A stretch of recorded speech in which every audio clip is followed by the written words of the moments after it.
Hey, with our blues, I hope that you're getting really good at bringing together that fourth beat and the black note from last week. You can occasionally play your pinky also, but the tricky bit today is when you move from your one position to your four, your right hand moves before your left hand. On your fourth beat of your left hand, you're going to play your black note of your right hand. Then your left hand follows also.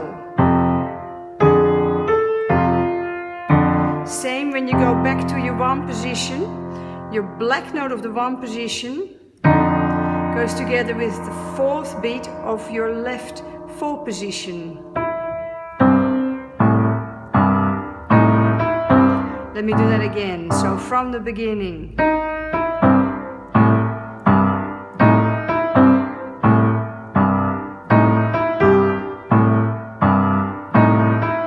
Here it comes.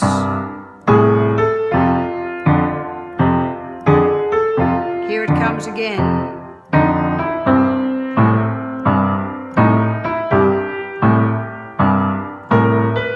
This is for next week.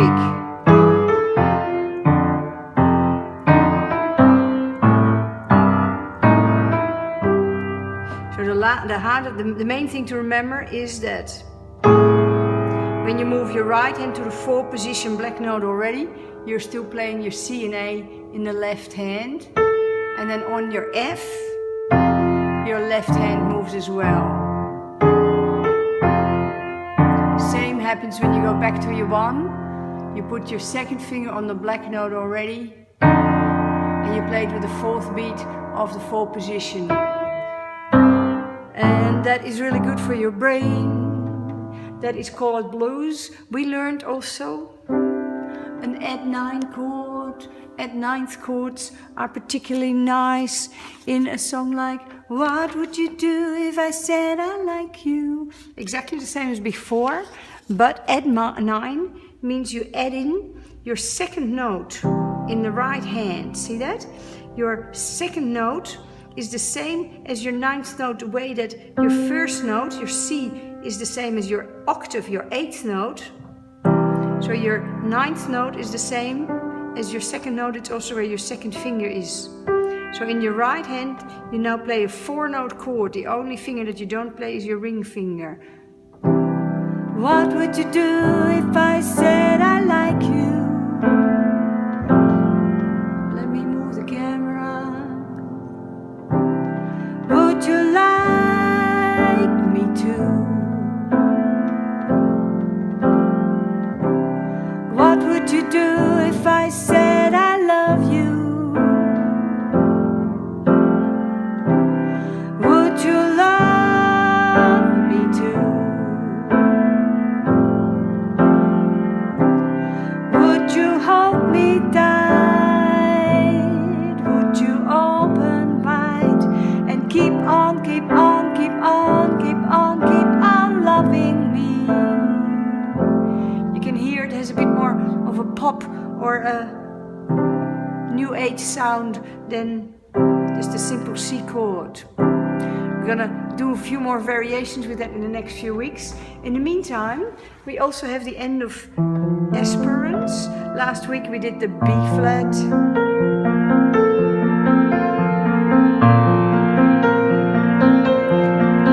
And the walking up from C to C.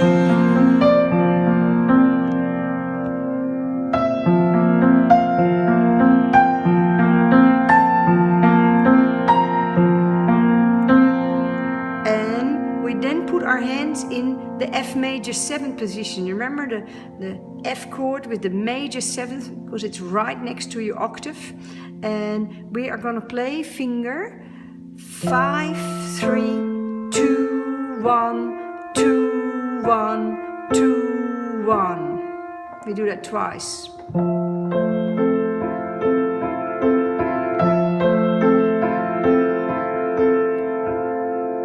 You don't have to keep your hands stretched like that, by the way. You can just sort of move them in and out.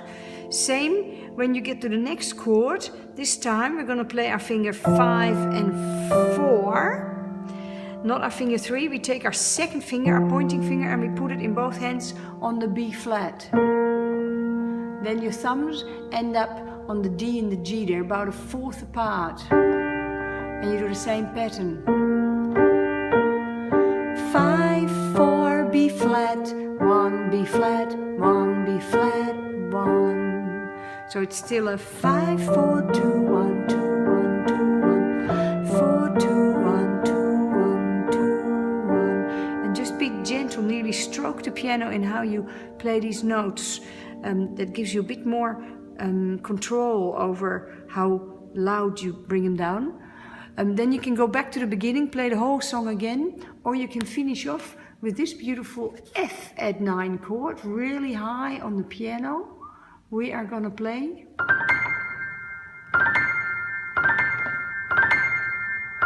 Just that little funny chord.